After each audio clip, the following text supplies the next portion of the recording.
Welcome to the latest Seahawks Draft Blog live stream. Rob Staton here alongside the brilliant Curtis Allen, who joins us. Curtis, we finally have managed to do a live stream together. Thank you for joining us for this one, because this is a slightly different stream than we used to do. I thought we'd jump on because there's no Puck Sports this week. It's Thanksgiving in America, obviously, so happy Thanksgiving to everybody.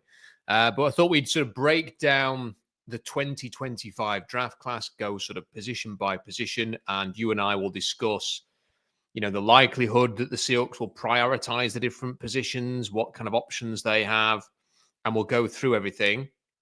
Yeah. In the meantime, while we are doing a bit of that, if you want to send your questions in, Super Chat's brilliant, because if you want to support the channel and just help us out, then go for that and send us a Super Chat. They'll be gratefully received. But for this stream, if you have a draft question, if you just want to post it in the live chat, then I'll happily try and answer as many of those as possible. I can't promise I'll be able to answer everyone.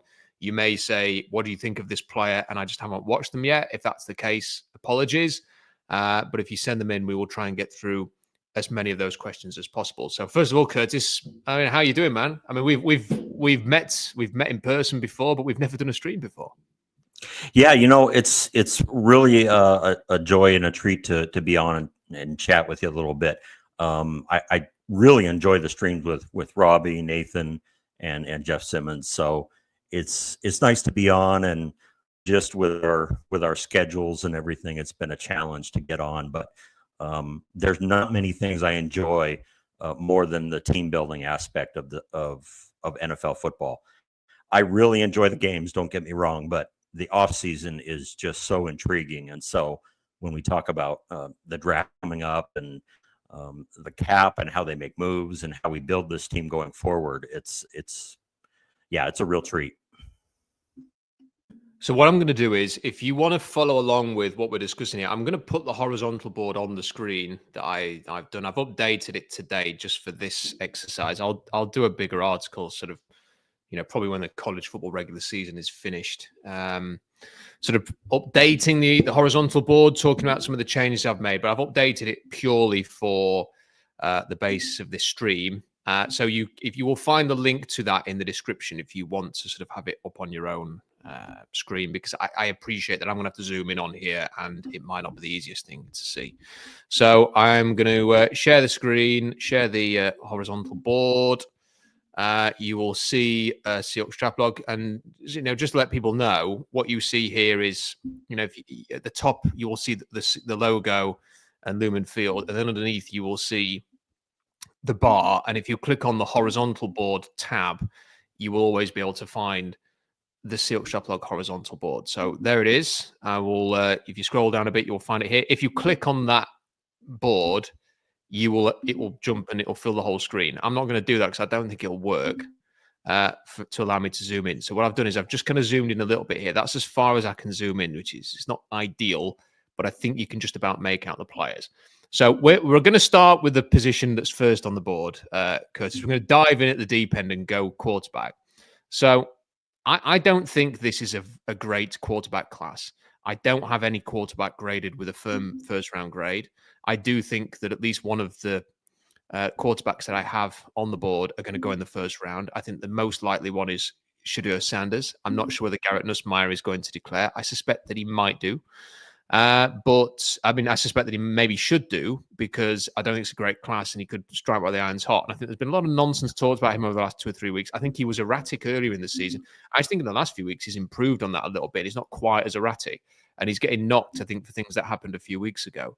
But then you've got Quinn Ewers, who has not been able to shake off the fact that he is somewhat injury prone and inconsistent. You've got Cam Ward, who everybody thinks is going to be a first round pick.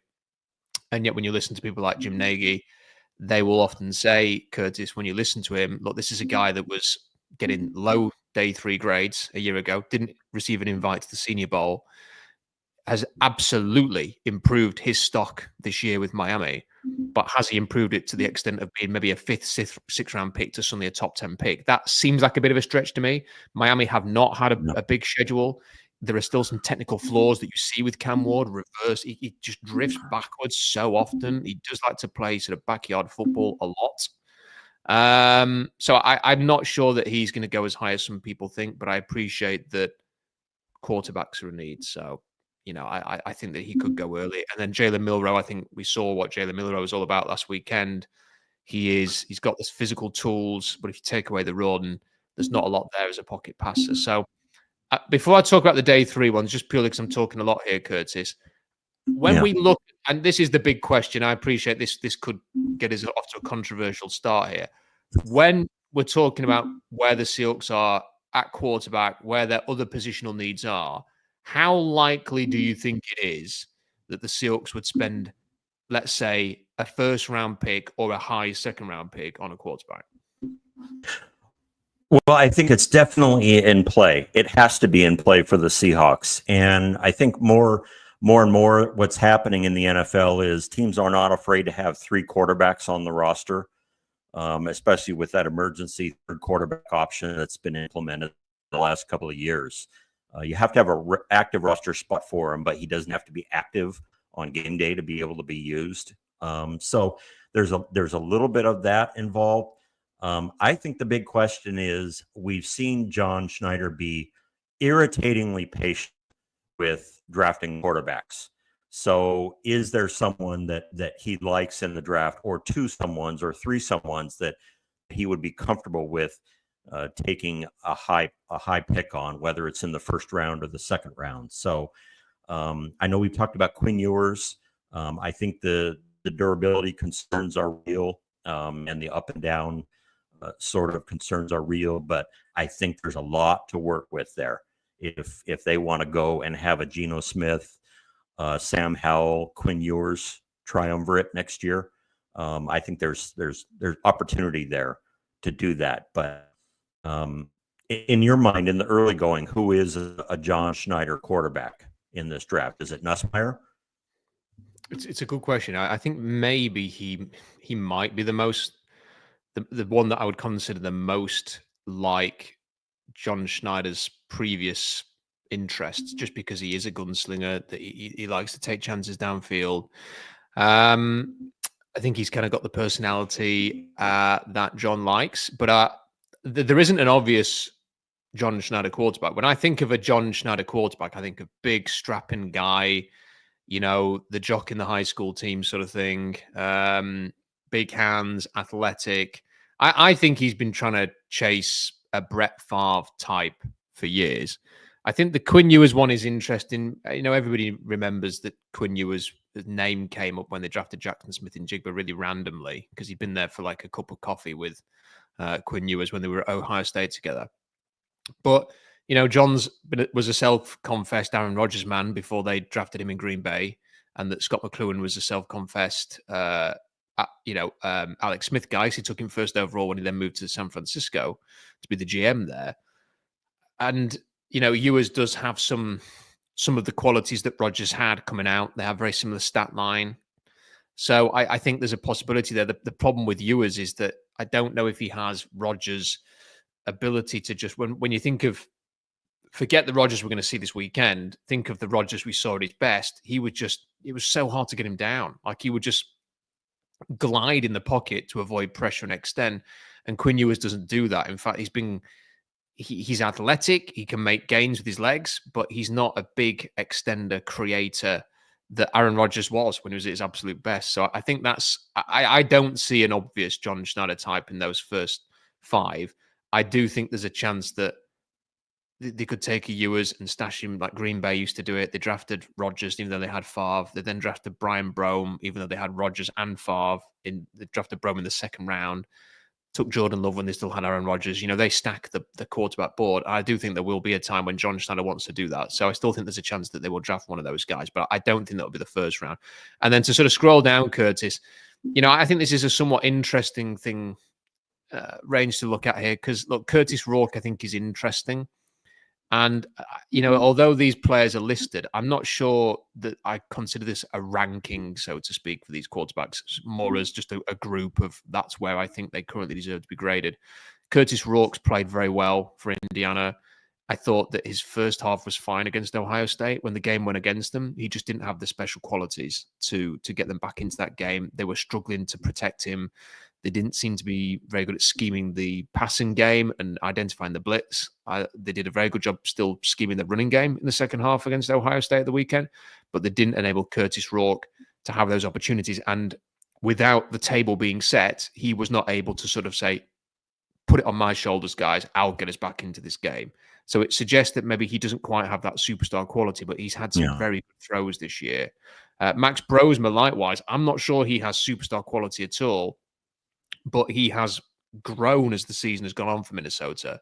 He takes the most snaps under center, as far as I can tell, amongst all these quarterbacks. He is good with play action. I think he has shown something this year, and I think he's an intriguing player. Carson Beck, I'm just not having Curtis. I think his ball placement's very poor. It's very poor. I think some of his decision making this year has been terrible. I'm just not a big fan of his. Seth Hennigan at Memphis has got tools. I'm not sure he's an NFL starter, but he has got tools. Will Howard is one that interests me just because he's big. He's big. He's athletic. He's kind of similar to the players John's drafted. The thing is, Curtis, I liked him at Kansas State, thought it was a mid-round type. Thought he'd come to Ohio State and he'd take the big leap. He'd be the player who could have the sort of the Michael Penix leap or the Bo Nix leap or, that kind of thing. And it hasn't happened. I don't think his stock's improved at all at Ohio State. I think he's still the same player who was at Kansas State. So I'm not sure what to sort of think of him right now. And then the others just quickly. Jackson Dart, I don't see a lot there. I don't see a big arm. Riley Leonard as just still looks like an athlete playing quarterback rather than an athletic quarterback. Drew Allen reminds me of Mike Glennon, and Billy Edwards Jr. is not going to declare. So I think if they're going to draft anyone, I think it either would be sort of like, is a Ewers going to be there in round 2 for them maybe, and they take a shot there, or maybe they'll take one of these guys and sort of stash them, and maybe that would be a Will Howard type, somebody like that, who they just chuck into the mix. But I do think they have to start drafting quarterbacks, Curtis. They have to start sort of thinking ahead. They can't wait forever to find the ideal player. Yeah, I agree. I think there's probably reasons each year that they haven't drafted a quarterback, whether it's opportunity, there isn't somebody that matches up with their scouting and their grades and their wants, or there just is not a good class, some that they can work with. So I appreciate the fact that they would want to think about that now, especially with Geno Smith becoming, he'll be 36 after his contract is up. And right now, the guys that are older than him are all-time Hall of Fame quarterbacks with an MVP or a Super Bowl ring on their finger. So there's a lot of basis for belief in those older quarterbacks. So now's the time to start thinking about it. I think they'll be more active. I'm curious. I'm always curious what's happening behind the scenes. How do they feel about Sam Howell? Personally, there was a lot of talk in training camp this year that, oh, he's terrible. He can't hit the broadside of a barn and all that kind of stuff. And Geno Smith is looking fantastic with his accuracy. I think fans have to remember with him, he didn't get the whole summer to work with the top DK Metcalf and those guys and establish some chemistry. Geno Smith does. He works with those guys during the summer. And then coming into camp, learning the playbook, implementing all the new plays and learning a new system and a new organization.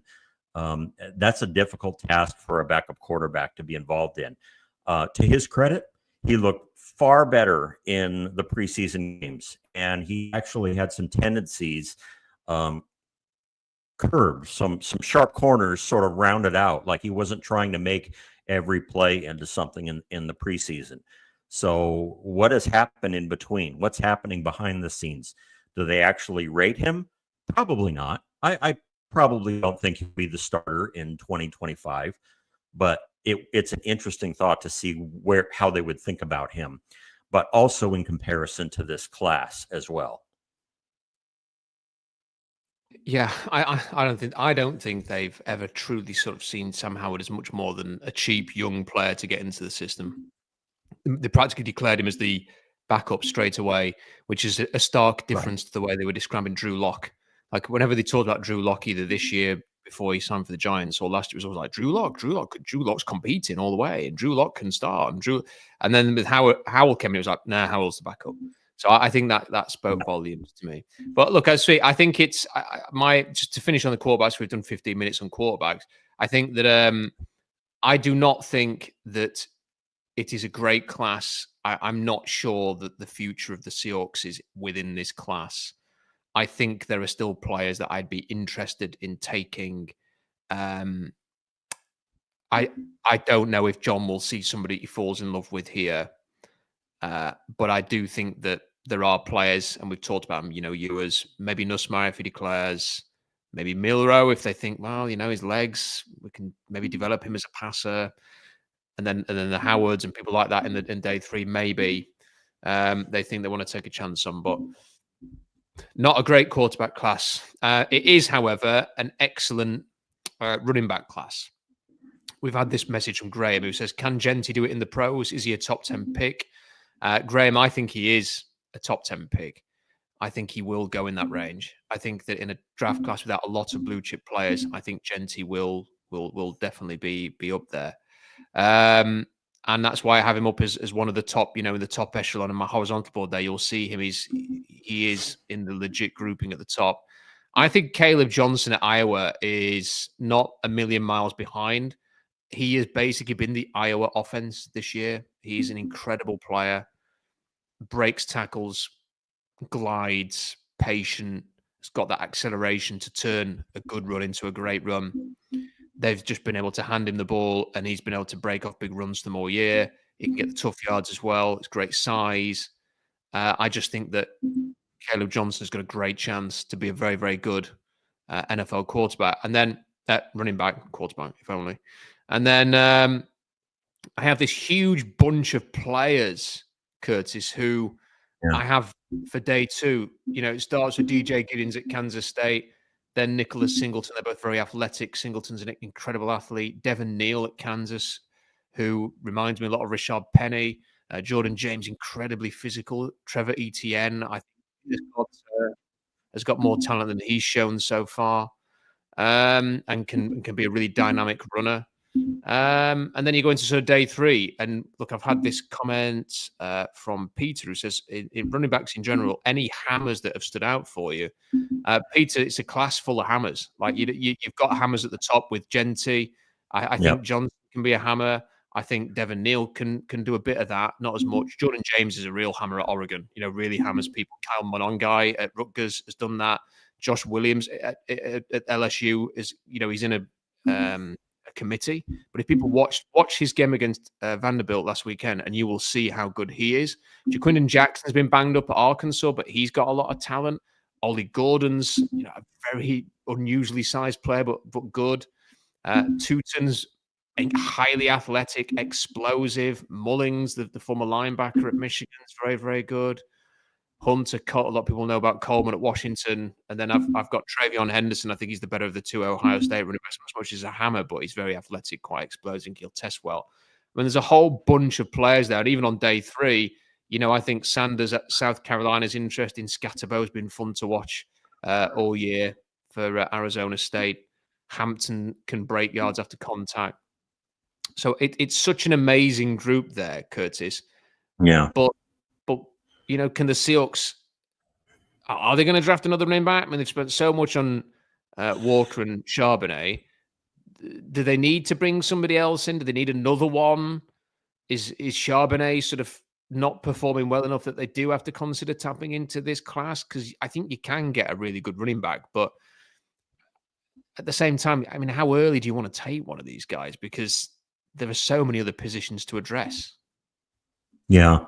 I think this is one of those drafts that will push some of the talent down a little bit. So if you want to go for a maybe 4th, 5th, 6th round pick, you might get a player that you can plug in situations as a rookie right away, and you might be able to find a role for him.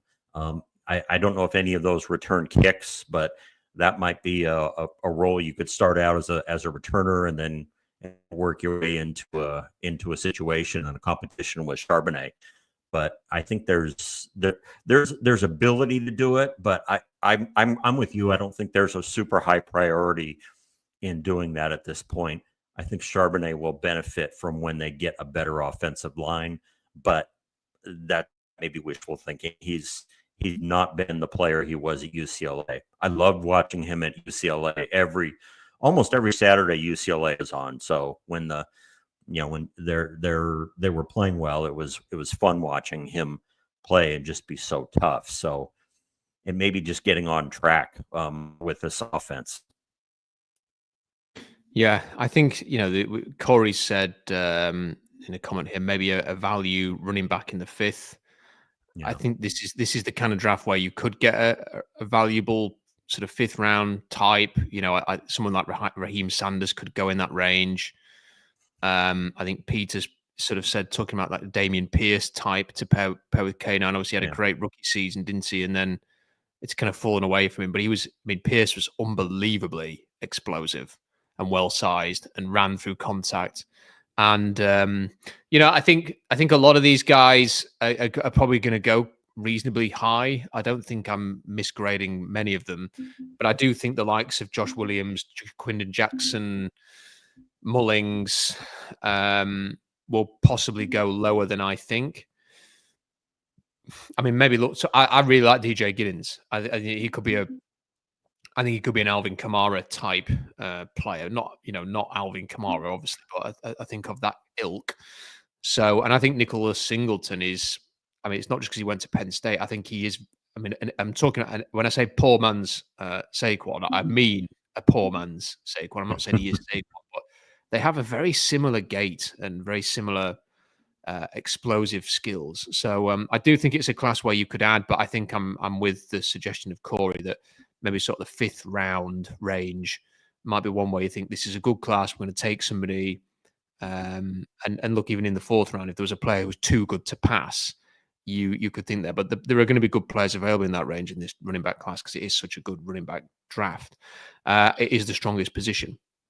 Receiver then is not the strongest position, but then I don't think that's going to be an area the Seahawks are going to prioritize. I've still got Travis Hunt down as a receiver because I think that's where he can do most damage, and I think it's where you get most bang for your buck drafting someone early because of the price of receivers these days. Luther Burden has been a victim of just the way that Missouri run their offense. Really, it's not so much the quarterback. Brady Cook's fine.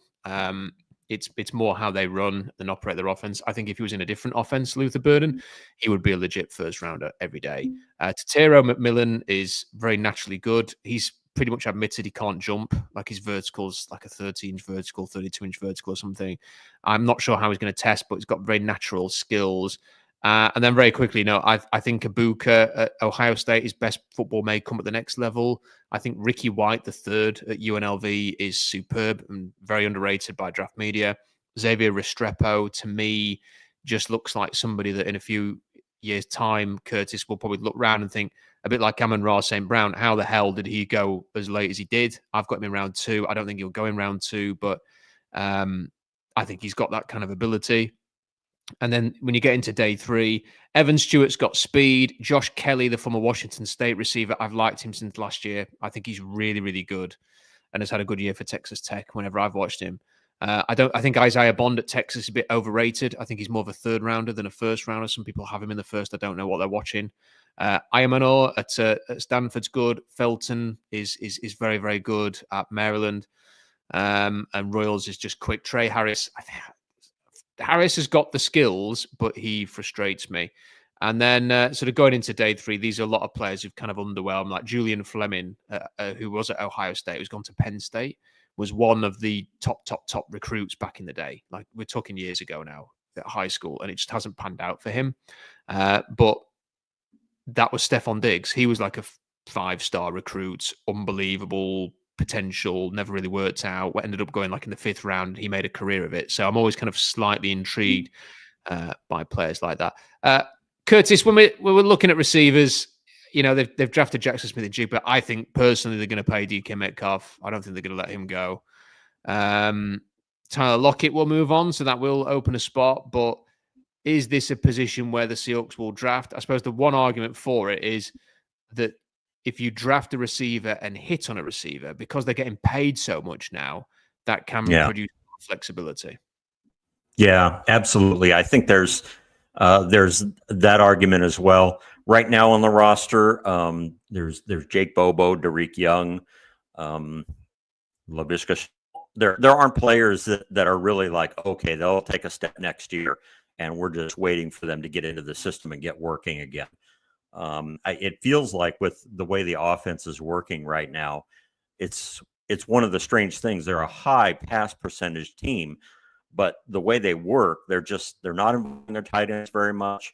They're not involving the the lower depth wide receivers very much. So the ball isn't being spread around. So that third wide receiver position next year might be that sort of can take a top off a defense, and maybe a good down block might be a trait that they like to look at, because if they want to really establish the running game, that would be a nice complement to the offense. But also with some of the challenges that they have with limited picks, I think right now they have 6 picks of their own, and then they're looking at 2 comp picks, so 8 picks total at this point in time with some of the trades that they've made. So they may have to prioritize moving, their positions a little bit. And wide receiver is always a tempting one, but it may be a challenge to kind of get somebody that they really like. But you know what? If there's somebody they rate so much better than everybody else on the board, it's hard to argue with that, with them taking one, because you always need wide receivers. Yeah, I think the problem that will if there was sort of any thought as to doing something like that is that it doesn't feel like there's a middle sort of group in this wide receiver. You've got the guys who are going to go very early. The guys that I've got in second round, I mean, only Egbuka might go in the second round. Some of the guys I've got in round 3 might end up going in the second. But I think if I was going to do anything, I'd probably sort of see, where can I get Josh Kelly? I think Josh Kelly is sort of like a perfect wide receiver 3, and has made spectacular catches at Washington State, has gone to Texas Tech and made spectacular catches. I just think there's something there. He's not. I know he's gone to 2 teams that have sort of been able to throw it around. Played with Cam Ward obviously last year, and Texas Tech can throw it around, but he's not gone to play with Lane Kiffin. He's not gone to some of the Kalen DeBoer, somebody like that. Sark. He's gone to sort of smaller schools and delivered. I think if you could get him a round lower than I've projected him, if you could get him in early day 3, that's the kind of value I'd be looking at and thinking, wow, do you know what? You've got a player there who might be able to sort of replace Tyler Lockett and be the 3rd receiver, and that's the kind of value I'd probably be looking for there. But I think everyone can agree, as a Seahawks fan, we don't necessarily want to see them picking another wide receiver early. Let's get on to tight end, because I think this is an interesting position, Curtis, because obviously Noah Fant has not been worth the money so far. I don't really know why they brought him back. It's annoyed me for many years that the Seahawks seem to be one of the few teams in the NFL don't understand how to make the most of a tight end in the passing game. Pharaoh Brown's there's been a nothing really. I mean, he had that good run the other day against Arizona, but he's not contributed much. AJ Barner gets a lot of good press. I don't know where you stand with him. A lot of people are very high on what he's shown. I think his blocking's been poor. And when you draft someone to be a blocking tight end and the blocking's poor, I find that disappointing. And I think because he's almost getting overpraised because he's caught some passes. And it's he's a tight end. They catch passes. He's not done anything spectacular. So I'm not sure that he's anything more than a depth piece at tight end. And I didn't think that before the draft. So basically what I'm saying is I am open to taking one of these tight ends. As you can see from the board, Curtis, it's not a deep tight end class, but there are very interesting players. I think Colston Loveland, if he was playing for Michigan's the Michigan offensive last year, this year, everyone will be talking about him as a top 15 lock. Like, he's not Brock Bowers. He's more of a complete tight end. He's not going to be. I mean, Brock Bowers might go on to be the best tight end the NFL's ever seen. He's that talented. Colton Loveland is not that, but he's going to be an all-round good blocker, good catcher, athletic, great size. I think he's a first-round pick in any draft. Tyler Warren has been a revelation for Penn State, has been a reception machine. He can block. We've also seen him run the ball. We've seen him throw the ball. He's made one-handed catches. It's just been basically every single stat Drew Aller looks for him. He has been incredible all year. And then in round 2, I've got Fannin Jr. in there, who's just a dynamic receiver. Lachey, whose dad was a high pick as an offensive lineman. Mason Taylor, whose dad is Jason Taylor. So they both got good bloodlines. I think they are, Fannin Jr., Lachey, and Taylor are all exceptional players. I think Evans, Arroyo, and I always mispronounce his name, the Utah tight end. It's like Cootie or something like that. I've been calling him Coit for ages. But, so they're good, interesting players as well. But I think it's really sort of that Fannin, Lachey, Taylor trio that interests me. And then on day 3, Brenningstool's stock's gone down this year. Delp hasn't really done anything. Bartholomew's been quiet. Gunnar Helms has done a good job at Texas, but I don't think he's quite the athlete. I just think Lachey fits what they want to do. He's a great blocker, great attitude. I think he's more athletic than people realize. I think Iowa tight ends, obviously, Curtis. The Seahawks might have the only Iowa tight end who's disappointed in the last 8 years on their roster right now. I'm willing to go back to the well for Lachey. I just think he's a very interesting player. I don't know if he's going to go in round 2. I think if you could get him from round 3 onwards, I think that would be great value. But what do you make of the tight end position and the possibility of the Seahawks taking one? I really like what we're seeing in this draft, that there's actual depth there that the Seahawks can choose from, whether they want to go towards in sort of an inline pass catching tight end. Highlights in your piece today on Fannin Jr. were great. He's got a real interesting body type to me. He's kind of a long strider. But has a full upper body. So if he needs to be in blocking, he looks the part anyway. But I agree 100% with you. If the Seahawks are not going to utilize their tight ends as much, I'm not sure why a top pick would be a real good priority for them, unless there's somebody they really highly rate. Just to illustrate that, A.J. Turner has already beat Will Dissly's offensive statistics from last year. Already. And what are we in game 11? After 11 games, a rookie 4th-round pick has gotten more receptions, almost as many yards than Will Dissly did last year, and was $9 million on the cap. So it's kind of one of those situations that we've talked about over the years. If you're going to spend the money, you're going to put premium gas in the car, you got to step on the gas. You got to make sure that you're actually using these players. Like Noah Fant, I don't see next year as a Seahawk, maybe through trade or through a cut.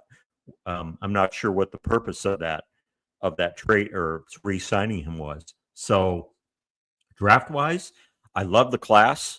I love what I'm seeing with a lot of the players, but is it a priority for the Seahawks?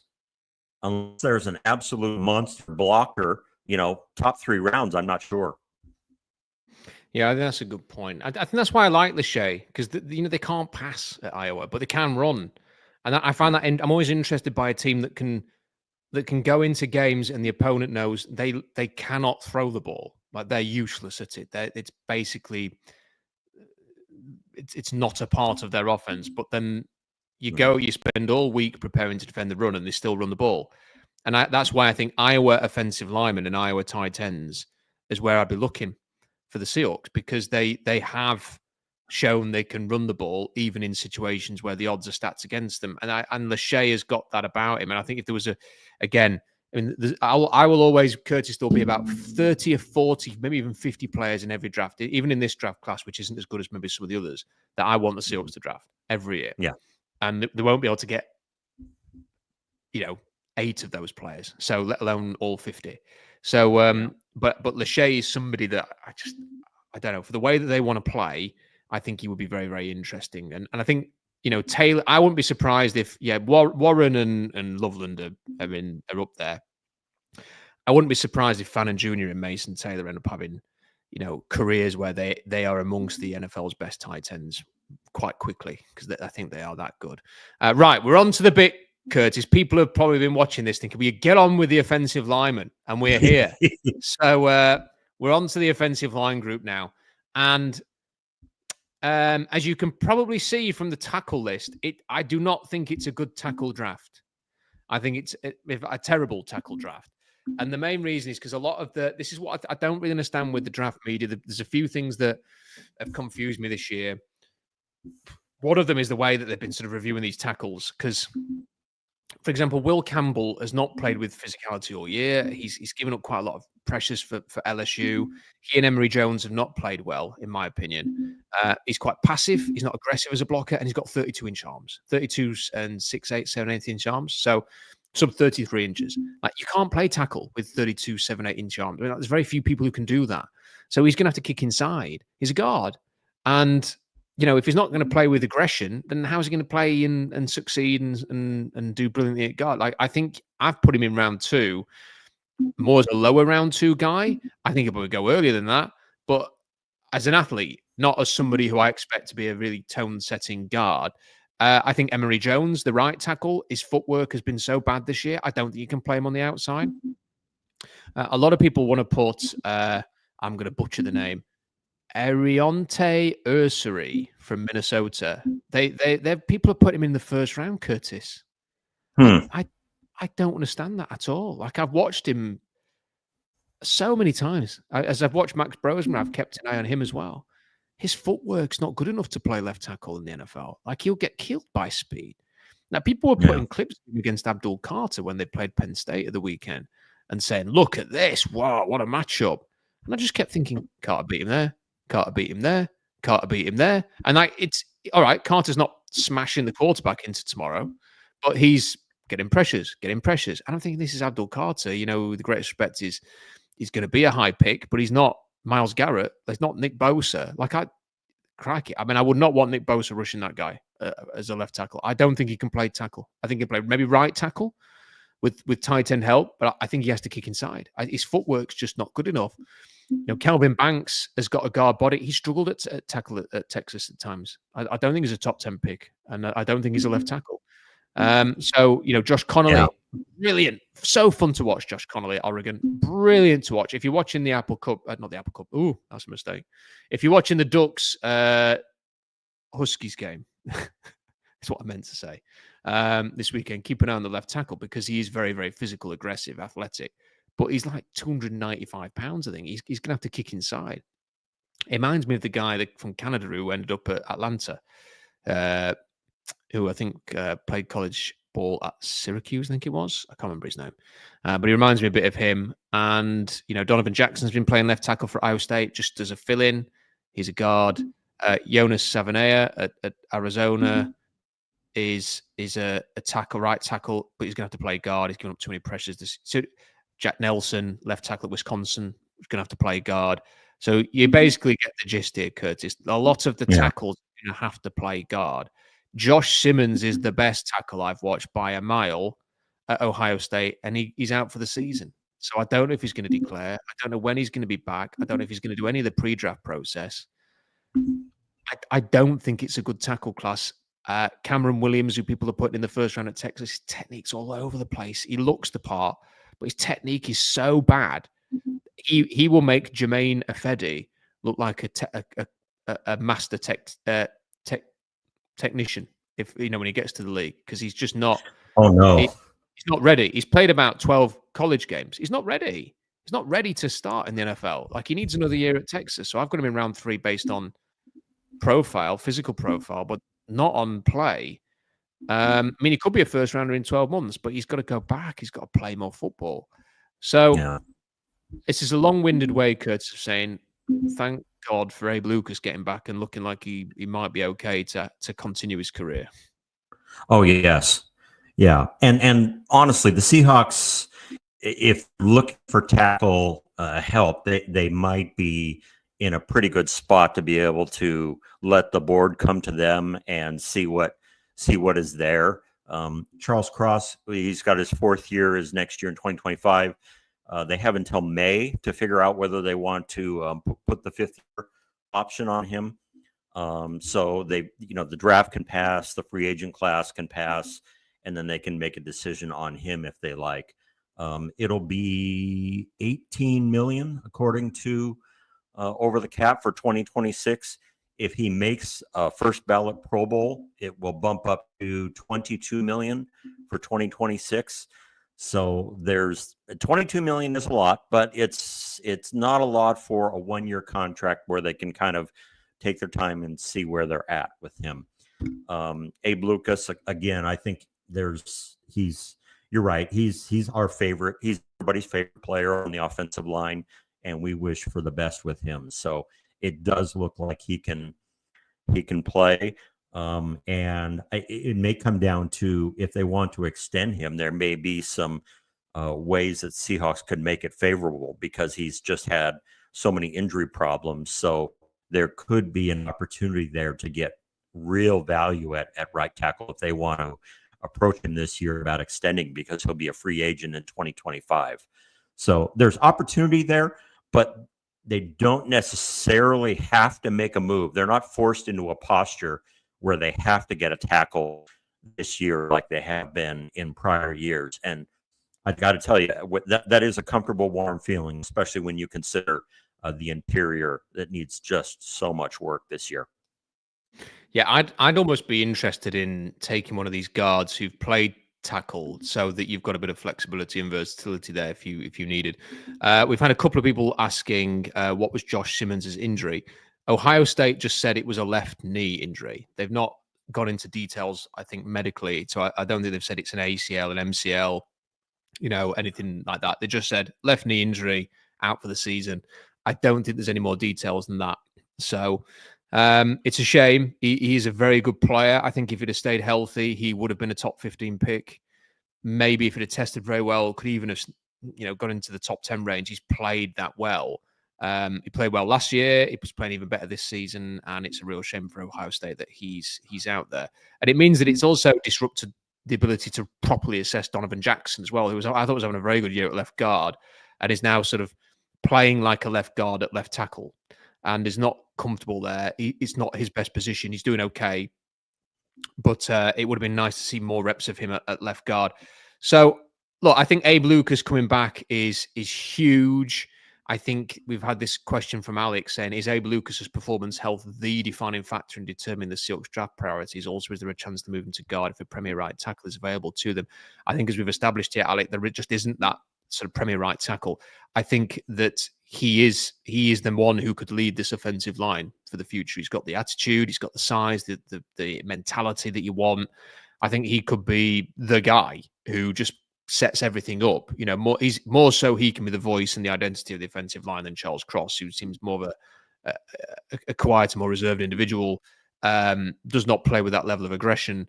I think Lucas can be it, and we need to have him back in Seattle, and it's good to see him back, and that will allow them to sort of focus on the interior. So if I was going to put, I've said this a few times, Curtis, if someone said, Rob, you've got to put $100 on a player who the Seahawks are going to take in the first round next year, I'd stick my money on Tyler Booker. Mm-hmm. There was reports this year that the Seahawks were really like J.C. Latham, and that would have taken J.C. Latham if he lasted to 16. Latham went, I think, 7 to the Titans in the end. There was kind of that range. But his stock was kind of like right at the last minute, people were saying, oh, he could go 5 to the Chargers, or 4, whatever it was. And then there's some others that were saying he's going to be like later in round 1. His stock was quite fluid right up until draft day. And I think the Seahawks may have hoped that he got there to 16. And if he had, they would have had to, I would have guessed they'd play him at guard. He was a right tackle at Alabama, but I always thought he looked better suited to kick inside. Highly athletic, very big. Tyler Booker is a 5-star recruit. He's very athletic. He's very big. He fits the Seahawks mentality of what they've gone for since 2022 in terms of character, personality, football, passion for the game, love of football. He's a team captain at Alabama. He pancakes players. He's physical. He's aggressive. I think he ticks pretty much every box. The only thing that's going to that would prevent him being almost like the ideal pick, because he is a pure left guard, is whether the Seahawks think he's good enough to warrant taking in the first round. This is a GM who says that they get overdrafted, they get whatever. Do they think that he is worth, say, I think the 21st pick or whatever the Seahawks currently have, 20th, 21st pick? Or do they see him as more of a second round type? And is there a player who they have a first round grade on at a different position they're just going to go for value? That's what I would say. But right now, Curtis, I think you get Tyler Booker. I think he's pro ready. I think he's played for, if you've still got Ryan Grubb, he's played for Kalen DeBoer for a year, which probably helps as well. If Grubb is still here, he will get all the intel he needs from DeBoer on Booker and all of the other Alabama players. I think Tyler Booker would be an ideal fit with their first pick to get some size, aggression, athleticism, and some top-end quality into that left guard position. I think he would be a fine choice. Yeah, I could see John Schneider actually steering into the skid to a degree and saying, remember how I said they're overdrafted and overpaid? This guy is worth the pick. He could kind of turn it around and just point him as saying, we were thrilled we got him at 22 or 25 or whatever, and just said, we got a guy we really, really like. So it's, I struggle with that, saying, that, okay, they've set up a rule that they're never going to draft a interior lineman now because of what he said. Not necessarily. I think the draft presents options every year, and we've seen that teams aren't afraid to take a guard in the top half of the draft anymore. It used to be, Steve Hutchinson, when he was drafted, I think it was 17. We were all scratching our heads going, wow, this guy better be Hall of Fame potential to be drafted at 17 as a guard. Well, he was. So now 17 is not a too high for a guard in recent drafts. So the draft has changed in that way. So if he's there, it's hard to know after seeing Laken Tomlinson and even Damian Lewis at left guard just was not, serviceable, just not great. He was good. And all of that inside baseball with moving Gabe Jackson and displacing Lewis and all that kind of stuff. So it would not break my heart if drafted a left guard and then actually played him at left guard. Yeah, completely with you on that one. I think Booker would be a great pick for them, and I still think there's a very good chance that could happen. And picking a bit later on in the first round, like a few weeks ago, it looked like they might end up like maybe they'll even pick in the top 10 the way this is going. And now we're all sort of thinking maybe they'll win the NFC West. So maybe picking a little bit later on might be beneficial to sort of get into the kind of range where they're comfortable with that. But look, if Tyler Booker left the ball before they picked, there are still other players, Kelvin Banks, Donovan Jackson, Connolly. I still think could be he's a bit undersized, but I still think can be a good guard. Those players could do a job there. And then just to finish off with the guards, I think Dylan Fairchild at Georgia is the better of the two guards at Georgia. I'm not a big fan of the Tate Ratledge, who's the right guard there. I think Fairchild needs to get stronger. We heard that before, but he's not in a Christian Haynes kind of way. But he does everything kind of well. He just never really dominates players at the line, which is what you do see from Tyler Booker at times. So, and there are a bunch here. I think Wyatt Millam's got short arms. People are talking about him as a first round tackle. I just don't see that at all.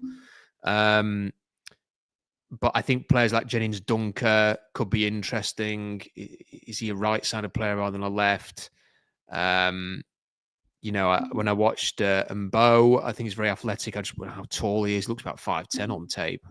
So you've got some interesting players there. Connor Colby is another one at Iowa. So there are some interesting players. So we'll see. We'll see what options there are there. But the Seahawks should be able to get a guard and a good one at that in this class. I would draft Jennings Dunker for his name.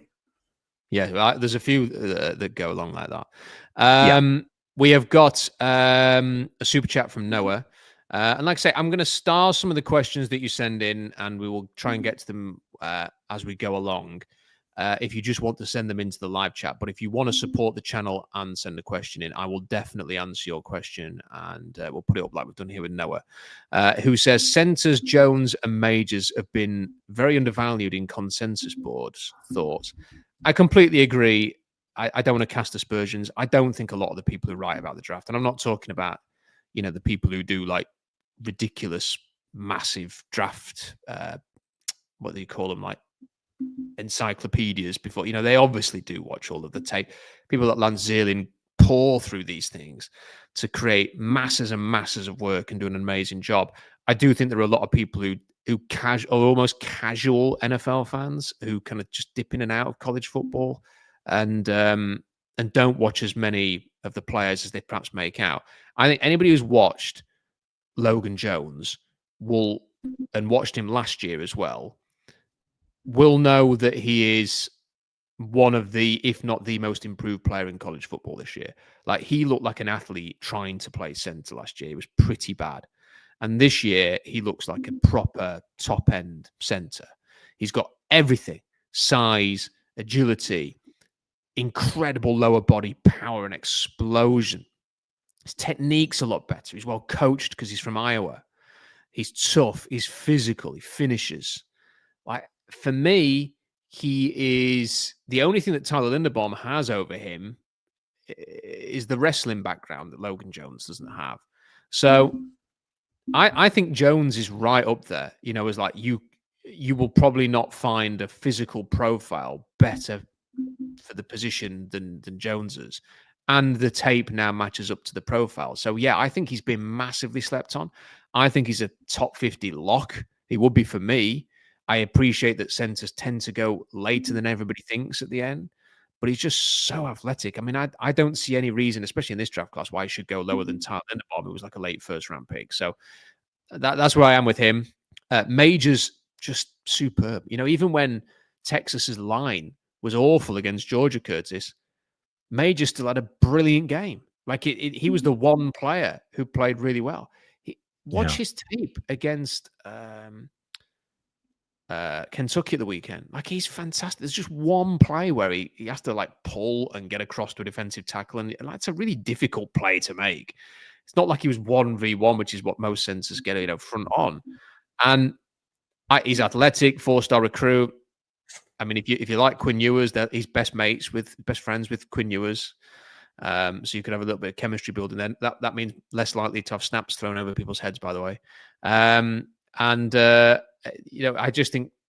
think Majors is a quality player. I think Brailsford's very good at Alabama, and obviously Husky fans will know all about him. It's just the size is going to be the thing when he gets to combine time. And then very quickly on the rest of the centers, you can see it's not a deep center class, but I think going down to Jared Wilson, who I think great athlete, perhaps doesn't have that nasty attitude that you want, but I found his tape better than I expected for Georgia. And then Josh Kreutz, Olin Kreutz's son, plays that way that you'd expect, and not an athlete, not going to pull and race up to the second level and hit a linebacker, Curtis, but he will he will be physical, and he will be tough, and he'll be strong at the line of scrimmage, which, give me that at center. So, I've got 5 guys there that I really like, but once they're gone, I think the options are limited. But I think that is a position, unless Oluwatimi wins the job because of Connor Williams' retirement, it's going to be, again, a position that's on everybody's mind going into the offseason. Yeah, I think so. I think there's definitely going to have to be looking under every rock. It would be nice if Olu would take the job, and then Jalen Sundle could settle underneath of him at number 2, and then maybe even be a swing tackle if you needed him. But when you have players like that are developmental, they're the 3rd or 4th player. It's really nice to think of them as being, a center or a starter at the next level. But it just usually doesn't work out that way. The odds are just lower. So I definitely can endorse making sure that they have somebody at the middle that's really going to set them up for the next 4 or 5 years. So center, I think a decent option. I would not have a problem with them taking, let's say, Tyler Booker and then one of Logan Jones or Jake Majors. I'd have absolutely no problem with that. I do think they need a veteran presence still on the line. I would totally be worth them up for them creating some cap space, signing some veteran offensive linemen, and then drafting players to sort of play behind them or compete with them, and create a situation where you've almost got too many offensive linemen competing for a job, and then working out who the best five are for next season, rather than the situation they've had this year where they're having to try and sign a center during training camp because they don't like the ones they've got. So that's the offense. I hope we've suitably gone through that enough for you. I don't think it'll take as long to go through the defensive players. I don't think I've heard people say that this is a great or good edge class. I think Field Yates was suggesting that this week. I don't agree with that at all, really. I think, and again, these are not so much rankings, rather than this is just where I've got the players grouped, because Josiah Stewart has been the most consistent pass rusher for me, Curtis, and he wrecked the game against USC for Michigan. He's at his best, screams off the edge, can be physical, can drive block, players into the backfield, can move inside, can do it all. He's Wink Martindale, the apple of Wink Martindale's eye. Wink Martindale, Mike Macdonald's mentor, playing in the system that Mike Macdonald pretty much uses. He did tailor-made to add to the rotation, the pass rush. Now, we don't know what's going to happen with Uchenna Nwosu. He's got a big contract. They might decide that the juice isn't worth the squeeze on that contract, given he's very rarely been available for the last 2 seasons. And if they do, I could definitely see someone like Josiah Stewart being an option there. It's hard to determine where he's going to go, though. This is a player who's a smaller school, transferred to Michigan off the back of playing, I think it was for Coastal Carolina, where he was sort of massively contributing, set school records, then went to Michigan. How is he going to test? Is he going to have short arms? These are all things that will determine how early he goes. It wouldn't surprise me if he was like a late first, and it wouldn't surprise me if he was a 4th-round pick. Like, it really depends on what his physical profile is. But he is somebody that I could imagine the Seahawks having interest in. James Pierce Jr. is the guy at Tennessee who a lot of people, including myself, thought could have been a top 5 pick with a great year. It just hasn't happened. He's got a great pass rush win percentage. It's second only to Stewart. But when I've watched him on tape, I've always just been wanting a bit more. And I don't think he can set an edge. I think right now he will be a liability against the run. And how early can you take a player who's a liability against the run? He will end up being a Bruce Irvin type player who can only play in certain situations, as he is right now. Harold Perkins, obviously out for the season with a knee injury. We've not had a chance to see him in his final year at LSU and show that if he can take a step forward, a player who a couple of years ago was like the next big thing, hasn't really happened for him. Another name I'm going to butcher here, Princely Uman-Mielen, was at Florida, has gone to Ole Miss, kind of plays when he wants to. Curtis doesn't. You would not say he plays with his hair on fire, but when he does play with interest, he can be very, very good. And players like that always intrigue me a bit. It's like, how early do you take them, knowing that they could be fantastic and like someone could get a bargain here? Carlos Dunlap was a bit like that. He's a different size player to this guy, but that's kind of what I'm thinking there. And Mike Green at Marshall. Do you know how hard it is to get Marshall tape? It's so hard. And I have had to sort of scrimp and find every clip I can find just to piece things together. I've had to watch teams playing Marshall where they're not even listed in the video, just to get a sniff of what Mike Green's all about. I think he's such an interesting. I can't wait to see how he tests, because there's just so much that's good about him. And he's got the 3rd best pass rush win percentage after Pierce and Stewart, who's first.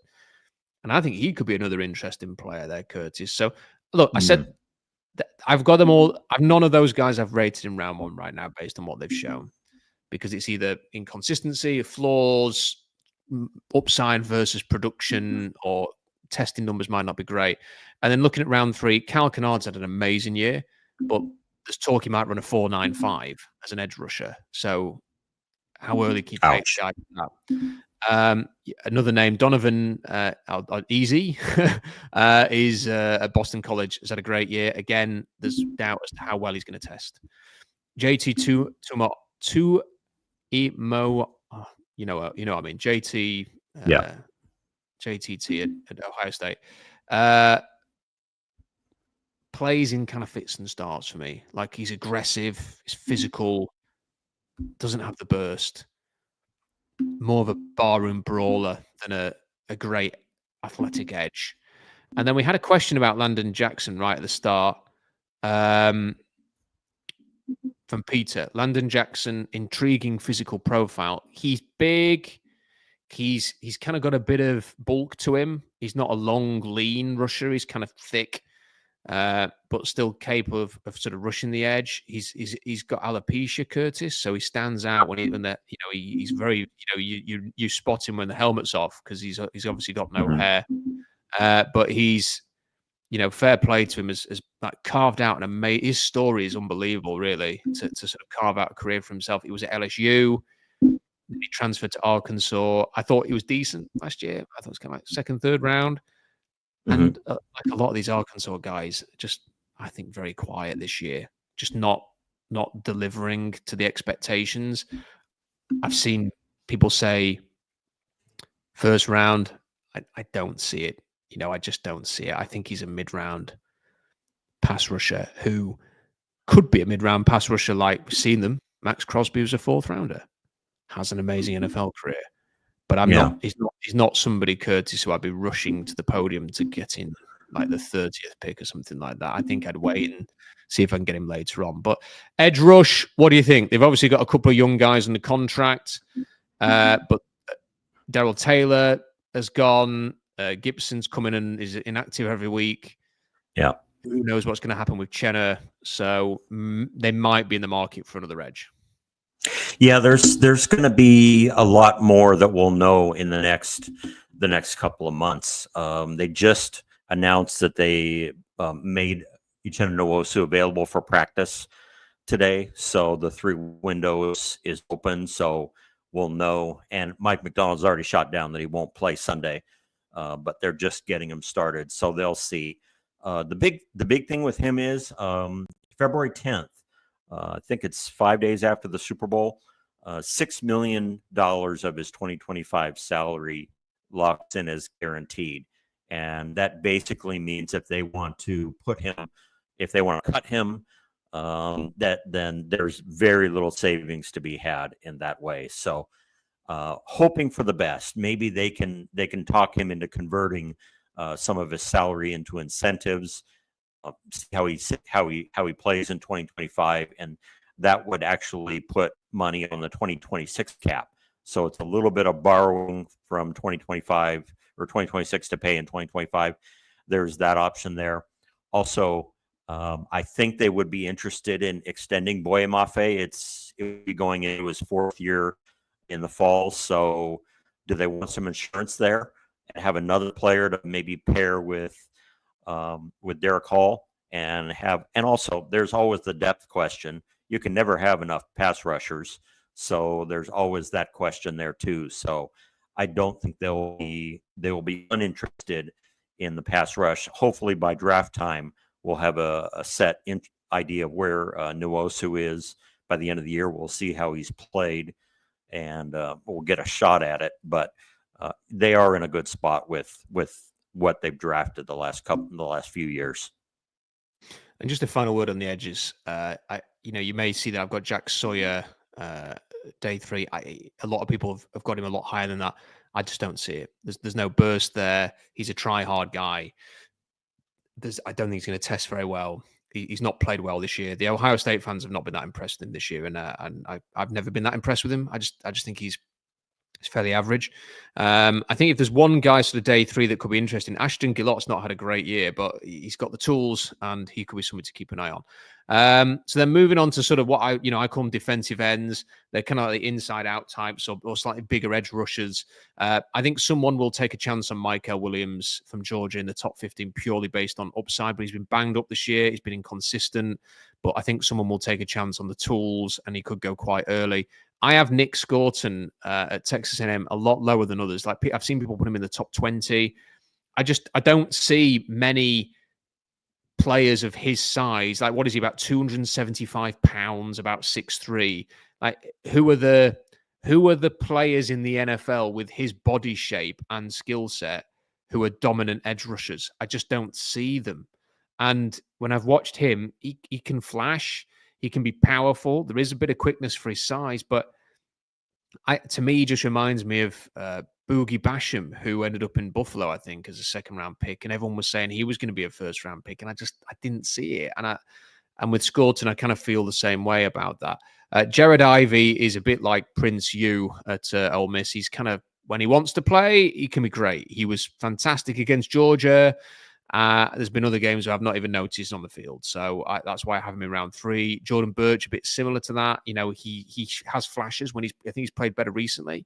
Very athletic, big, but just has not been consistent enough for me. And then the lad at LSU, Tyrion Ingram Dawkins, as you know, started the year well, has not really been able to build off that, has not become it's not going to become a pain in the arse to play against. So I've only got him in round 3. You'll notice play like Devin Van at day 3. I think he could provide some good value, good potential. Has always had the skill set and the physical tools to be an interesting player who could go on day 3 there. I've got a couple of other super chats. Romeo has sent this in. Thank you, Romeo, for the $5 for supporting the channel. Much appreciated. Thanks, Romeo. Christian has sent this in. Hey guys, huge fan of the channel on the Hawks, but also a massive Gamescock fan. Is there anyone from South Carolina that would be a good fit for us? I mean, Christian, I've been so impressed with South Carolina. Like, if you were to say to me, like, they're talking about the playoffs at the minute, Curtis. Like, who do you want to see in the playoffs? Who do you want to see in the college football playoffs? And they're having to put all these teams in there, like, oh, you know, they've only got one loss, so we've got to stick them in the 12 and all this stuff. Like, there are teams like South Carolina who I think would be more entertaining in the playoffs than some of these teams that are actually going to get there, because the amount of NFL talent they've got is unbelievable. Like, we're going to talk about one of them on the defensive tackle position now. You know, TJ Sanders for me is probably one of the most underrated players in this draft class. Like, if you would talk about all of the defensive tackles who get the publicity, and that is, you know, Deion Walker, Walter Nolan, Kenneth Grant, just because he was on Bruce Feldman's Freaks list. You know, people like that, Derek Harmon, like, are getting all this attention. I said, watch TJ Sanders. I've seen him wreck a game against Georgia. I've seen him like penetrate and be a proper 3 technique. He's the kind of player who can come into the league and a few years down the line, you're thinking, how the hell did he go like where he went? Like, for me, you would be justified in taking him in the top 25. I think in this draft class, because of the other options are not there, I think he's a firm second round grade with, you know, the chance to go earlier than that. And he's at South Carolina. I think Tonka Hemingway would be a bit higher on my board. I'll come in round 4 at South Carolina, but he's just undersized, and it's the same problem that Howard Cross has at Notre Dame, although I think Hemingway's been a lot better than Cross this year, which Cross has been one of the bigger disappointments because he played so well last year and has been very quiet this year. Nick Emanwari, the safety, I mean, we'll talk about him in a little bit. I think he could be a first-round pick. I think he'd be fantastic for the Seahawks and for the Mike McDonald defense. We've talked about Cal Kennard, the edge rusher. I think testing is going to be big for him. And then the Raheem Sanders, the running back at South Carolina, I think is a really good player as well. So there are definitely some Gamecock players there. Yeah. So I've not mentioned the linebacker as well. Demetrius Knight, who's just accepted his Senior Bowl invite, I've seen him in a couple of games this year where he's been all over the field. So South Carolina's defense is a great unit. It's been fun to watch. Really enjoyed watching them. There's a lot of talented players from South Carolina that I'd be very interested in having on the Seahawks. Back to defensive tackles, Curtis. They took Byron Murphy this year. I think, therefore, it's less likely they'll take another first-round defensive tackle. As much as I like Mason Graham, he ain't going to be there for the Seahawks. I think he could be the best player in the draft, even better than Travis Hunter. Tyler Williams, run defender. Walter Nolan, very athletic, was good against Florida at the weekend. The rest of the guys, I think, are overrated. I think Walker's a bit overrated. I think he's big, but, you know, a bit the Christian Haynes thing going on there. Does not have the prototype body for the position. He's kind of a bit all over the place, really. Like low, very thin legs, big sort of apple pear shape type body, and that's not typical for like top defensive tackles. And Kenneth Grant for me is an athlete, but I think his tape's been very underwhelming this year. The defensive tackles really caught my eye in sort of that third round group. Ty Robinson, there's something there. Like, I don't know what his ceiling is, but he plays with great aggression, effort for Nebraska. I really enjoyed watching him play. I think he could be a player. Alfred Collins has really taken a step forward. A year ago, Alfred Collins was the guy who was tipped to be the emerging defensive tackle at Texas, and it ended up being Tavondre Sweat and Byron Murphy. Everyone thought it was going to be Alfred Collins, and he kind of was lost in the wash. Collins has come to the fore in the last few weeks, has played very, very well. So he's worthy of a third-round grade. Yaya Black's got great legs, like 36 inch arms or something stupid like that. Deontay Corleone had the illness at the start of the year, but is a nose tackle. And that's something I want to ask you about, Curtis. And then Derek Harmon at Oregon, I think, had a very good year, great pass rush win percentage. I just don't see where he fit. Like, what's his fit? To me, he's a bit of a tweener in terms of his fit on the line. So I'm not sure he warrants more than a third-round grade. Some people have got him in the first round. I just don't see that. There are some other players I can tell you on my list of players to watch include Darrell Jackson, the nose tackle at Florida State, Omar Norman Lott at Tennessee, and Jordan Phillips at Maryland are all players that I'm set to watch this week. So we'll probably be adding them to the board in the coming days. So let's just assume that they're not going to go for another Byron Murphy type player, Curtis. But nose tackle, does that have to be a bigger priority? Do they need somebody young who can do that? And if it's going to be that, I guess it's the Corleone. It's potentially one of the guys I'm going to scout. You know, Nazir Stackhouse is a Tubagu who plays for Georgia. I mean, he could be an option later on. I've got him like late day 3 because he doesn't really do much other than just get in the way. But do they need a nose tackle?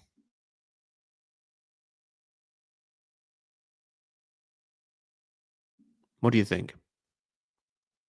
Oh, you're on mute. So. Here we go. Yeah. Would they draft one really high? That would be, it'd have to be somebody special in my mind. They have is it Pierce was just brought off reserve for Baltimore, and I'd be curious to see how much of an effect he has on the Baltimore defense, because right now the Seahawks defense has been better this year. So it'd be very interesting to see how that works out. They will have questions, definitely, about it. I mean, Jonathan Hankins, if we believe FF, has not played very well at all. Jaron Reed is a free agent after this year. Draymond Jones, they're going to have to address in one way or another. So they do have some flux going on the defensive line. But I don't know, Rob. Do you draft a nose tackle in the top 3 rounds? He's very special. I personally would struggle with that. I mean, because they're a 2-down player for the most part. Yeah. And some of these athletic nose tackles that have been quite highly touted over the years, there seems to be like about 3 nose tackles every year that I hate, that like everybody else like who's the Sioniaki and people like that. Like I was like, oh, he doesn't do anything, man. Like he just gets pushed around. Like he's just big. Like, and at college it's fine. Like, okay, but like, where's the disruption? Where's sort of like you watch Vita Vea and you're like, wow, that guy's unbelievable. Like, he looks like a star. Like, I remember watching Vita Vea live and thinking, how on earth is that 350-pound man running to the sideline like that? Like, that's a top 15 pick. Yeah. And then these other guys, you're looking at me thinking, I don't see anything. And the people go, it's second round, thinking, and he ends up going like the 4th or the 5th. I'm like, yeah, because that's what he looked like. Like, he probably should have gone later than that. And then when I look at this draft class, I don't see, like, Corleone was good last year. People talking as a first round. I didn't think that. I think I've got him in the grade now, where I think based off the tape last year, and I need to go and have a proper look at him to see post illness whether he still deserves to be in sort of that 3rd round range. And then look, the guys that I'm going to watch, Murphy's a great athlete. Phillips is a great athlete at Maryland. Jackson's a great athlete at Florida State. They've had a crap year. Omar Norman Lott's not a nose tackle. I'll be interested to see, but it's not a great nose tackle draft. There's some depth with defensive tackles, but I think it's a bit of an overrated class there. Right, on to linebackers. Obviously, the 2 starting Seahawks linebackers in the minute, Curtis, are doing well. But, you know, could they do with more? And how early do you take one? Because that could push Tyrese Knight into more of a backup role again. Maybe they'd be comfortable with that. You know, do you take one later on to play behind these 2? you just go the veteran route? I don't know. By winning their way up the draft board, which is, I'm not saying there's anything wrong with that. I'm just saying that's what they've done. They're not going to be in range for Jalen Walker and Abdul Carter. Carter more of like an edge hybrid, but Walker has been unbelievable this year. Jihad Campbell, I think, has just got better and better as the year went on. He didn't really do anything against Oklahoma, but I think as the season's gone on, he's built like a tank. He's quick. He can cover. He just does everything well. I've been very impressed with him. UCLA's Carson Schwessinger has been better than I think anybody expected with the way that he plays. Chris Paul Jr., the transfer, I think has been very, very good this year. Sonny Styles is a player that just, I was down on him early in the season, and as the season has gone on, having converted from safety to linebacker, he just gets better and better and better. And there is a player there, he and is it Cody Simon, who's the smaller linebacker, the way they attack, they're, really aggressive. I think any of these players that I've already mentioned now could be, potential starting linebackers in the NFL. And then as you go down the list, Demetrius Knight, we mentioned at South Carolina, has been very good. Deontay Lawson got injured. I don't know what the situation is with him. He got injured and went off against Oklahoma and didn't return. Danny Stutzman is okay. Jay Higgins is okay. But they're the kind of players that every now and again, Curtis, they come into the league and they just stick. They just stick around like third, fourth rounders, and they just end up having a career. So we'll see how they test. I was not blown away by Jay Higgins at all. Brock Hewitt really likes him. I was not blown away by him. I thought it was quite average, his tape. But again, some of these guys, sometimes the linebackers are average. They come into the league and they're physical and they get the job done. I think Barrett Carter has been a bit of an overrated player for a while now. Cody Lindenberg, great tester, but not amazing tape. Good closing speed, though. Smell Mondon, no. Nick Martin, again, plays with great effort, but he's small. Brock likes him as well. And then Jack Kaiser, who's been in college for about 20 years. So there's options there. It's not as bad a class as I thought a month ago, Curtis, but yeah. What do you think? Because I'm going to assume they're going to sign Ernest Jones. I think extending Ernest Jones is going to be just like Leonard Williams. They'll get it done right around when free agency starts, if not sooner. And Tyrese Knight was an interesting case to me because John basically stepped to the mic and said, "We just gave Coach Donald the board and said, you make the pick." And he picked Tyrese Knight, and it appears that's a good pick at this point. So one of the things I noticed with him is, if you remember at camp and preseason, the other two guys they signed, Baker and Hudson, were so banged up that Knight got basically a supercharge of playing with the number ones for almost the entire camp and in the entire preseason. So he's really benefited from that development there. Is there enough data to know from Knight alone what Mike McDonald would look for? He's got length. There's some speed there. What other traits do you see that might be attractive to Coach McDonald? I'm not sure if we have enough data to really put that down in writing. Well, I mean, he was aggressive. I mean, he was sometimes too aggressive. That was part of the problem with Tyrese Knight, is that he was like a dog in a. I think what was it that Chris Spielman said? He said he's like a dog let loose in a butcher's shop. It's like didn't know where to go. Like he's like, where should I go first? The sausages, the steaks. Where should I run to? Yeah.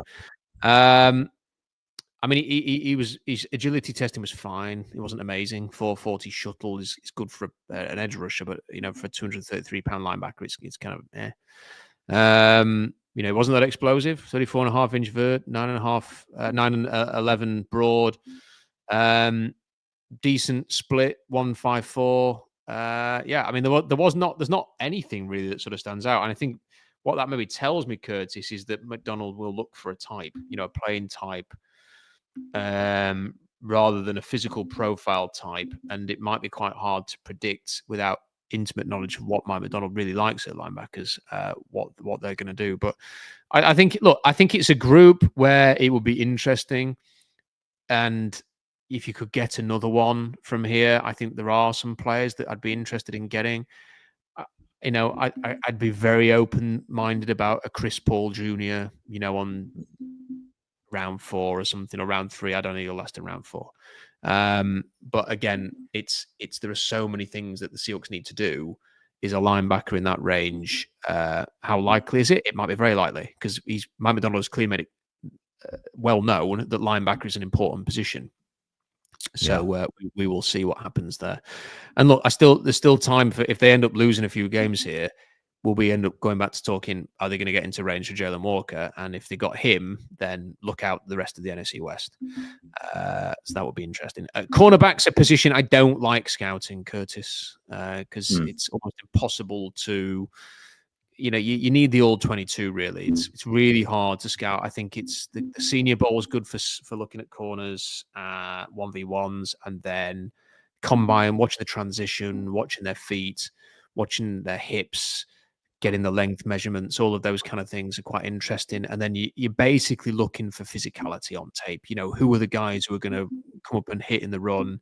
Who are the guys who, when a ball carrier comes near them, they look like they want to run off to the sideline and hide? They're the kind of things that I look for. Will Johnson at Michigan will be a top 10 pick. I know he's been banged up this year, but he's just too good. High character marks. JD Barron is a player that I really like. He's probably a safety hybrid in that he can play nickel, free safety. He can come up and play at the line. He's great run defense. He hits. I think he could be a very interesting player. I think actually what might happen is that teams might see a bit of Devin Witherspoon in him, and that he might end up going a lot earlier than people think, because he's got that same kind of mentality and aggression to him, and an ability to play a number of different positions. So I think that's a possibility. Siobhan Revel has been injured for most of the year, so I think we've just lost Curtis. We'll try and get him back in a second. Siobhan Revel has been injured for most of the year. So he has declared for the draft, so we will see him in the draft, but whether or not he'll be able to test or not sure. Benjamin Morrison has been injured as well, out for the season at Notre Dame. I've just watched Mansour Delane and thought he was quite interesting because of the way that he played the run. Xavier Scott, likewise, I think might be a slot at the next level, but very physical and aggressive. And then as you go down, Denzel Burt's been disappointing. Jamar Muhammad is what he is. Not everyone's favorite from Washington, of course. Igben Owason's been pretty inconsistent, as we welcome Curtis back in. And Keenan Garber, who I also have graded in that sort of third round range. So, there are cornerbacks that I like, Curtis, is kind of the point I was coming to. But unless they go for someone like JD Barron at Texas and want to have essentially another Devin Witherspoon on the team, I'm not sure this is high pick territory. But that said, the talk going into the first round, the day of and before the first round, was the Seahawks like the cornerbacks. And I think they expected that Byron Murphy wasn't going to be there at 16. And part of their best player available approach was they were going to look at Quinion Mitchell and they were going to look at Terrion Arnold. Mitchell went to Philadelphia. Arnold went to Detroit. I think they would have pivoted to those two players if Murphy wasn't there. So that shows that if they think best player available is a corner, they're open to taking them. Yeah, I definitely like the depth that they had in Baltimore that Murphy was there, or McDonald was able to work with. I like Marlon Humphrey, and I was hoping that Trey Brown would kind of develop into that, but obviously he has basically him and Mike Jackson have just not lived up to what they're looking for at the position. So right now I guess it depends on what they do with Greek Woolen. I mean, are they set with him as their right cornerback for the future? I think it's hard to say that they would want to move away from him, but you never know. But I think they would. I think that one of their priority re-signs for this coming fall. The thing about Woolen is, I just wonder how, they may well think we're better with him than without him. He at his best looks like one of the best cornerbacks in the league. his worst, it can be a bit of a liability. His personality seems like he's a bit up and down. So like I mean, we all saw what happened at the end of last season with the groin stuff at Arizona.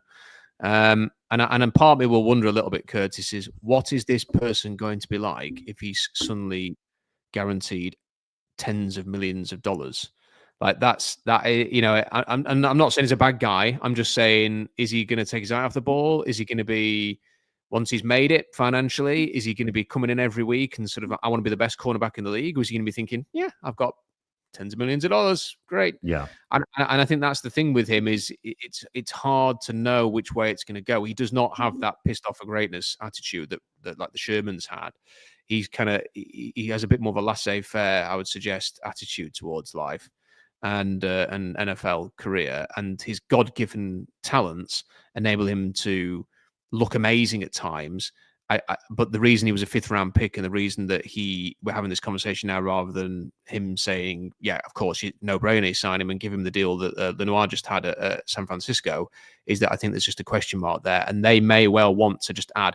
And look, they've rotated cornerbacks in a lot. Josh Jobs ended up coming in and playing a role.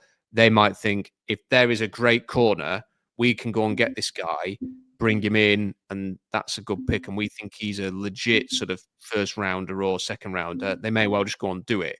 And people will go, what are they doing? But they showed with Mitchell and others that they're prepared to do it. And I do just wonder, like, how do they view a Brown? How do they view a Ravel? How do they look at Xavier Scott, who is the physical, the way he plays and the way he tackles, and the bit of a playmaking quality? I think Xavier Scott will be very interesting to them. But how early do you want to take somebody like that? I've got him in round 2. I think round 2, round 3 is about where he's going to go. So cornerback interesting as well, but I don't think there's a lot of cornerbacks I still need to watch, and I tend to leave that to the end when I've seen the combine to get into a lot of the stuff with that. Finally, safety. It's not a big loaded safety class. It very rarely is these days. Malachi Starks I have at the very top. I thought he was poor against Massachusetts, but still very talented, can play nickel, free safety. He can do everything. Eman Wari is the one that I just wonder, Curtis. I don't know if you've seen any of him. His range is unbelievable. He's got elite speed. He's about 6'3" and 230 pounds. He can play a bit of linebacker. He can play a bit of safety. He is the one player who could be a Kyle Hamilton, I think, in this draft. And we know that Mike McDonald likes a Kyle Hamilton. He's a good guy. He's spending his time this week giving back to his community where he was born. I watched an interview with him talking about that. He's a playmaker. He's a pick six. Should have had a couple of pick sixes. One was called back against LSU because of a stupid penalty by, I think, Cal Kennard. So I think he's a 1st round player. I think he will go in the 1st round if he tests as well as everybody expects. On that, how would you feel? Because I think I think this is a very different situation, like from the Jamal Adams stuff. Yeah. I think. How would you feel about a 1st round safety in the 20s? I think it'd be easier to sell with Mike McDonald than with Pete Carroll and his wandering band of defensive coordinators. It'd definitely be easier to this is a guy that we can deploy all over the field, and that we can make like a Devin Witherspoon and a Julian Love even better than what we are. So I can see that. You said the size and the speed, and that's just uncommon for a safety. So there's ways that they could make that work. So I'm a little bit more comfortable with that than we've been scarred, Rob, with our safeties. They had $48 million on the books at the start of this year for their 2 starting safeties. Just imagine if they'd kept Diggs and Adams this year, what it would be like. $48 million. So I'm okay if a single 1st round draft pick on a safety, I'm okay with that. And knowing that Mike McDonald can make that guy work in the team and be a Kyle Hamilton type player, I'm okay with that. So I think what they're doing right now is fantastic. They've got Julian Love. They extended him out. They've got cheap linebackers for now. and they've got expense in the trenches. So they're doing a lot of things right, and depending on what they do with their their defensive ends, Draymond Jones, Jaron Reed, guys like that, I could justify taking a player, the Amenwari, that really has a skill that is probably pretty rare. I was talking to this about Robbie on Sunday after the Cardinals game. It just feels to me like there's a position, there's another player to add to this defense just to take it maybe one step closer to where we all want it to get to. And I don't know what that is. And some people were saying it's a great nose tackle. Some were saying maybe it's another pass rusher. And then we talked about the prospect of like just one, that Kyle Hamilton type, that sort of big and a player who can be an enforcer, and Amenwari can hit. He's not a finesse, fast, big guy. He's a hitting big guy who can also run. He's electric. So I just wonder whether he might end up, he could potentially be a guy like that who just finishes everything off. Other players, it's been a shame that Kevin Winston Jr. at Penn State has been injured for the whole season pretty much, and doesn't sound like he's coming back. Lathan Ransom has been hit and miss at Ohio State, but I'm giving him the benefit of the doubt for now and keeping him in round 3, because there's like, just as you're about to copy and paste his name into round 4, he does something and you think, oh yeah, that's why I'm putting him in round 3. But he's a kind of a boom or bust player. And then on day 3, Abe Kamara at TCU, I've liked him for 3 years. Like there's just something there with that guy. Like he may go late round or undrafted or whatever. Get him in the camp. Like just get him to the team. There is something there. Versatile. I like him. He's skillful. I like Abe Kamara at TCU.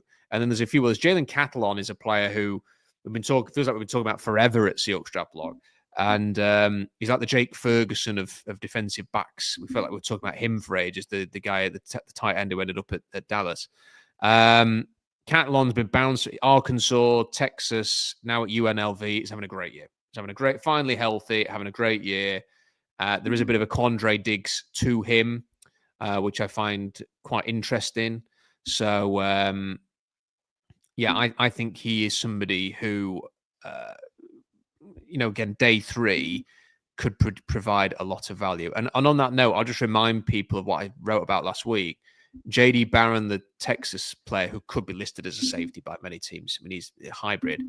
He trained with Quandre Diggs over the summer and was talking about when he went to watch as a kid Texas play West Virginia, was when Geno Smith had that big game against Texas and won the game. And he got Geno Smith's towel after the game. He said J.D. Barron. I just found it'd be interesting if he just ended up at the Seahawks for all of that stuff. And I'm sure if the Seahawks need any info on him, they'll be able to ring Quandre Diggs. Although maybe that would tip the hand to the Titans, I suppose. So I keep forgetting he's not retired. Right, so there we go. Curtis, I said we'll do about an hour. And we've done an hour and 33. We have gone through every single position on the draft board. It has been an absolute pleasure, sir, and thank you for doing that. Have you got any final thoughts you want to share about the team? We've obviously got a big game against New York this weekend. Yeah, I think when we look at this, and especially like when I wrote up my cap, there's we don't know yet, and I think that's something to keep in mind. We don't know Abe Lucas's long-term status, the center position, if Draymond Jones can actually become a good player in these last few games, Chenna Nwosu's health. There's a lot that we don't know when it comes to next year, so a lot of things will play out, and what we talk about now may not be necessarily relevant when it comes to January, February, March, but that's the fun of it, is seeing how things develop. Like we saw Connor Williams retire, and oh no, what are we going to do at center? And now we've had his first game as a center was great. Second game, good. So, what happens now that Bradford is on injured reserve? And in case anyone didn't see that, he just got put on injured reserve with a high ankle sprain. So we're definitely going to see Christian Haynes and Sadaoa Lumea pulling it out the right spot. So how we get there is half the fun. So we'll get a chance to really see how this team is going to respond to the adversity. And on that note, I have to say I very much appreciate this new regime not being afraid to just cut bait on things. Anthony Bradford's going on injured reserve. Christian Haynes doesn't inherit the spot by default. From minute one, they've talked about Lumea being in the mix. So there's definitely something that I appreciate. It sounds bad when you cut your 2 starting linebackers, or you trade one, cut the other, and they wasted a bunch of money. But waste not, want not. Waste this year, on for 2025, and look at how Tyrese Knight has responded. So I appreciate the fact it's a bad sign. There's a good silver lining as well, that they're willing to move on, because I just think about that article I wrote 2 years ago now that said, let's cut Quandre Diggs now, let's cut Jamal Adams now, and look at 2024. 2023 is going to be an ugly cap year. Let's look at 2024 and start building in the trenches.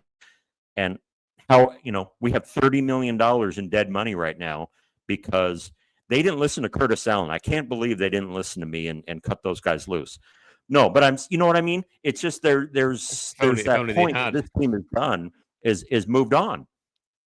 And yeah. They're not huge mistakes. There's some dead money for Baker and some dead money for Dotson, but they're not getting the job done, and we've got to move on. So I'll be interested to see how they deploy that when it comes to Draymond Jones and players of that ilk. What do we do going forward with those guys? And then 2026 will be the first real year we get a look at how they handle the salary cap with the new salary cap manager and the new head coach. So with all those contracts I wrote about, we're in for a lot of information coming in the next year about how they view this team and how they want to handle the cap and their roster. Well, Curtis, it's been great spending time with you. And, again, just thank you so much for all of the work that you do on SeahawksDraftBlog.com. And everyone has to check it out. Curtis's articles on the cap are absolutely fantastic. They're the best that you'll find from a Seahawks position anywhere on the internet. Curtis's weekly previews for all of the games. The number of times that Curtis has written about something and then, and is broken down exactly how the Seahawks need to attack an opponent or what they need to be wary of. And then you've sort of seen that play out where they haven't done, like if Curtis was there and had been able to initiate what he'd said in his article, then the Seahawks possibly would have had a better chance of winning the game. So they are always massively insightful. Check those out. He's doing some podcast spots with the guys that I often do podcast spots with now. So make sure you give all of those a view. And he's a massive, massive part of SeahawksDraftBlog.com. And I can't thank Curtis enough. Robbie Williams enough, Adam Nathan enough, and Jeff when he comes on the streams as well, for all they give their time up to spend some time either talking Seahawks with me or writing articles. So it's all massively appreciated. And thank you to everybody who has watched this as well. I sometimes when you do these draft videos, people, it's a bit of a niche thing at this time of the year, November, to talk about the draft. So I appreciate everybody who has watched it. If we get good views on this, we'll think about doing another one soon. So let's see what we get.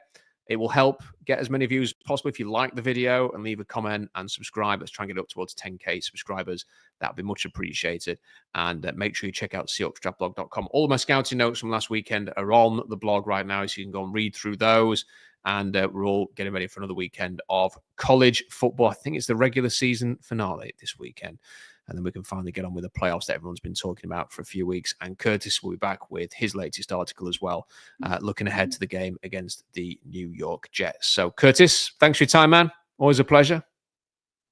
Thank you, Rob. Appreciate it very much. Thanks for having me on. No problem. And thank you to everybody who has commented and everybody who sent those super chats in. Until next time, bye for now.